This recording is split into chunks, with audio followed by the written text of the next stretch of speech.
大家好，我是夏妈。今天的晚餐6点钟准时开餐，做的比较简单，都是一锅出的春菜，还有这个红薯糯米饭。小妹点名要，那就给她做，她喜欢吃糯糯唧唧的。我用的是那种纯的糯米，加了一个蜜薯，水量和平常煮饭差不多哈，经煮煎45分钟。春天的菜就要吃春笋，大蛋回来的时候拎了一大麻袋子的这个，你看超级大哈。虽然我不太爱吃，但是我爱处理这个食材。锅碗其实也没有多少，就我切了一点这种笋尖丁，其他的我感觉口感没那么好的话呢，就切大块一点，一起入锅稍微的焯一下水，放到冰箱去冻起来。可以做酸笋，也可以自己炒着吃，应该都可以的。你们是怎么处理的也可以分享一下哈，因为我是个人做法。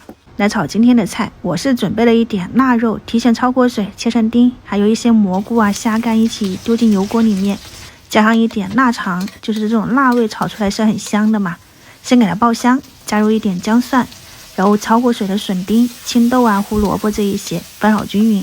这个豆子之前有朋友说是豌豆，也有说是甜豆的，反正不管怎样你认识它就行了。我觉得现在吃真的很嫩，这种现剥出来的，稍微炒一下以后就加一点胡椒粉，再淋上一点生抽，加入开水。我就是刚好没过这个食材，觉得盐味淡了，我就加了一点点盐，给它焖煮了15分钟。汤汁没有那么多了的时候就差不多了。开大火收汤汁的同时就可以丢入青菜了。我切的是菜苔，你也可以那种菜心啊，然后一些韭菜、蒜苗切碎了以后加进去，快速的翻炒均匀。今天一锅出的春菜就搞定了，很鲜哦，然后各种食材都有，又方便。我放到砂锅里面保温的，刚好这边的红薯糯米饭也已经出锅了。真的很久都没有吃糯米饭了。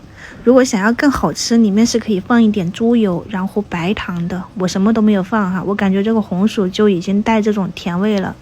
这种用老家的那种大锅柴火煮出来，下面有一层锅巴，那真的可香了。